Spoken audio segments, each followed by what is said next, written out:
Welcome to the Daily Drop on Pro Ball Daily. I'm Mike, ready to dissect every slam, shot, and sensational save from across the sports world.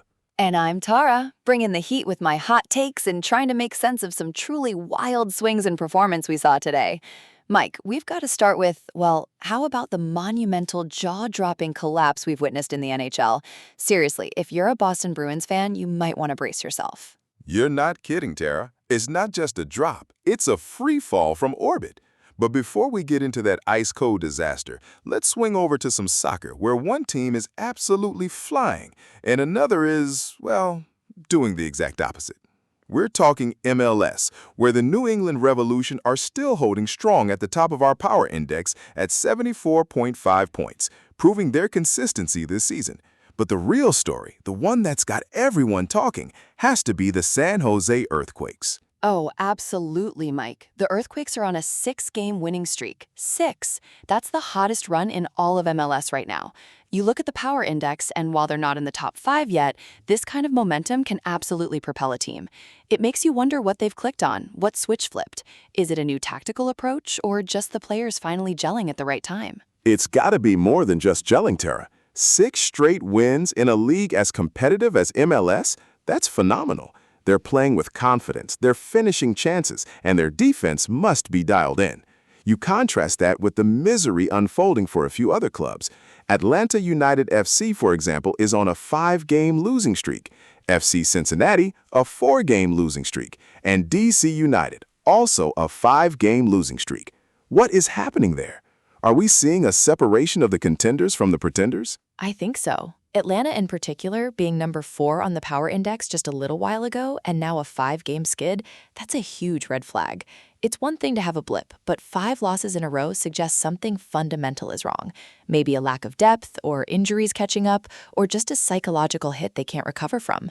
They lost to Real Salt Lake recently, who are actually 2nd in our power index, so that's a tough matchup. But still, the trends are stark.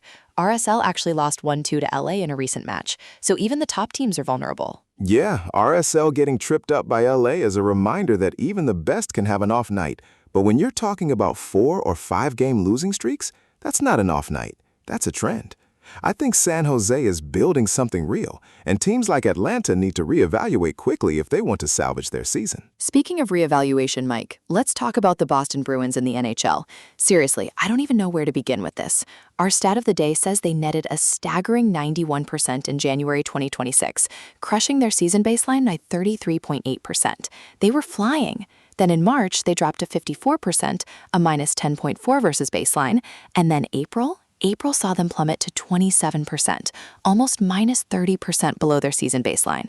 Mike, what in the name of Bobby Orr happened to this team? Tara, it's a story of monumental highs and catastrophic lows. That January run, 91% conversion, that's historically good. Probably unsustainable, but still incredible. They were unstoppable. Then to see them drop to 54% in March, you think, okay, a slight regression to the mean, maybe they're a little fatigued. But 27% in April? That's not regression. That's a complete system failure. That's a team that looks completely lost, deflated, and frankly, like they've forgotten how to score. And you saw the result. Buffalo absolutely crushed them 6-1. That's not just a loss. That's an embarrassment for a team that was once so dominant. An embarrassment is an understatement. A 6-1 loss to the Buffalo Sabres, who are number 4 in our power index, mind you, so not a bad team. But still, for the Bruins, that's a kick in the teeth. They were clearly riding an unsustainable wave, but to fall this far, this fast, it makes you question their mental fortitude. Does it mean they're out of playoff contention, or is this just a massive slump that they can snap out of? Because if they play like this in the postseason, it's going to be a very, very short run. I think it's going to be tough to snap out of, Tara. That kind of swing suggests deep-seated issues, maybe injuries we don't know about, or perhaps their goaltending completely fell apart, or their special teams just vanished. Whatever it is, it's not a quick fix.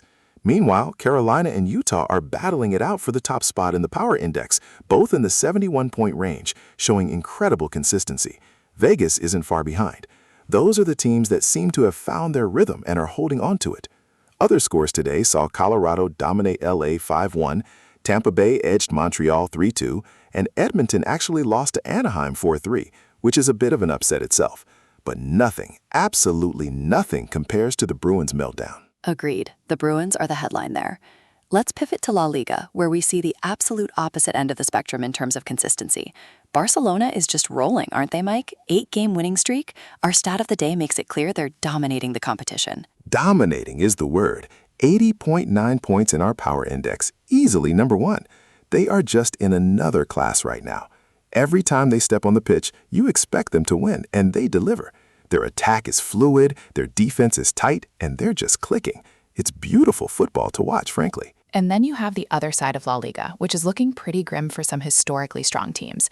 Atlanta Madrid on a 4-game losing streak, Real Betis on a 6-game losing streak, and Espanyol on a 7-game losing streak. 7!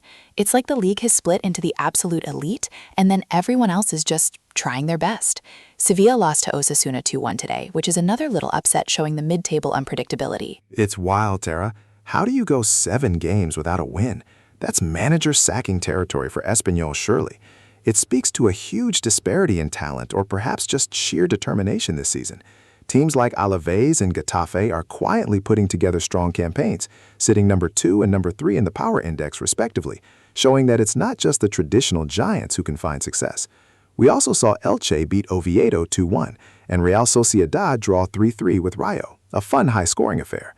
But the narrative is definitely Barcelona's brilliance versus the struggles of those traditional contenders. Absolutely. Now, from the pitch to the court, let's talk NBA. The Boston Celtics made a huge statement today, crushing the Philadelphia 76ers by 32 points. Our stat of the day couldn't be clearer. A statement win and a wake-up call for Philly. Mike, what does this mean for the Eastern Conference? This is massive, Tara. A 32-point blowout against a direct rival like the 76ers, that's not just a win, that's a psychological blow. It tells me that the Celtics, even with their own up-and-down march, 69% win rate, minus 8.2 versus baseline, are still a legitimate force when they're fully engaged.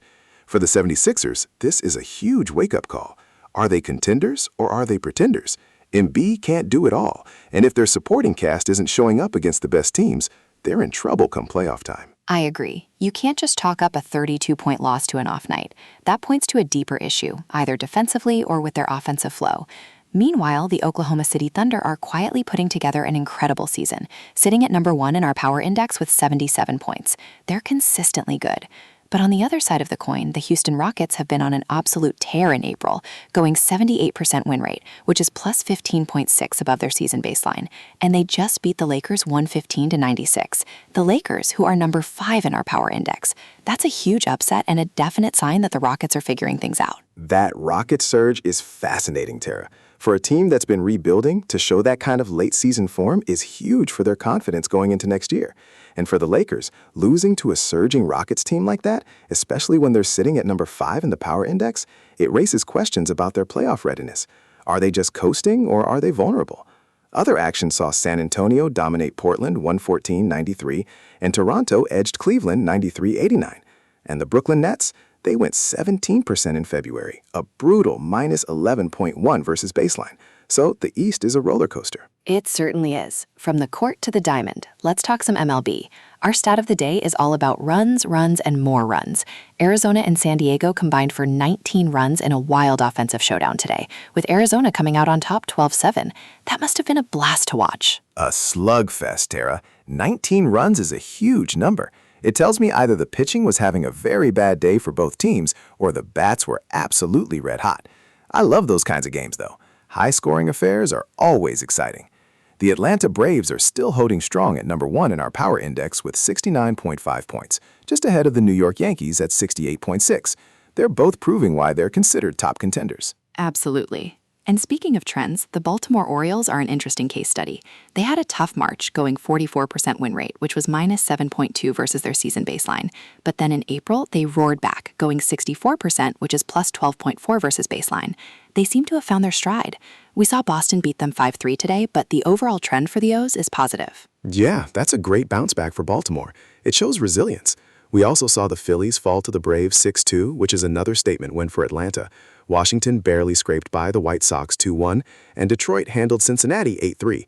It's still early, but those power rankings and early trends are giving us a glimpse of who the real threats are this season. Right, and in the EPL, we have another major storyline of a team in crisis. Tottenham Hotspur are on a 6-game losing streak, their worst run in over a decade. Mike, what is going on with Spurs? This is a team with so much talent. Tara, this is an absolute disaster for Tottenham. 6 games without a point? That's relegation form for a team that has aspirations of European football. It's inexplicable. Is it the manager? Is it player morale? Are key players underperforming dramatically? This kind of slump, especially for a team with their payroll and expectations, is unacceptable. It puts immense pressure on everyone involved. You have to wonder if a coaching change is imminent. I agree. Worst run in over a decade isn't just a bad patch, it's a systemic failure. Meanwhile, Brighton and Hove Albion are quietly having a phenomenal season, sitting at number 2 in our power index at 83.8 points, just behind Manchester City. They're definitely the surprise package of the league this year, outperforming expectations. Nottingham Forest and Arsenal also look solid in the top 5, but Brentford is also on a 5-game losing streak. It seems the bottom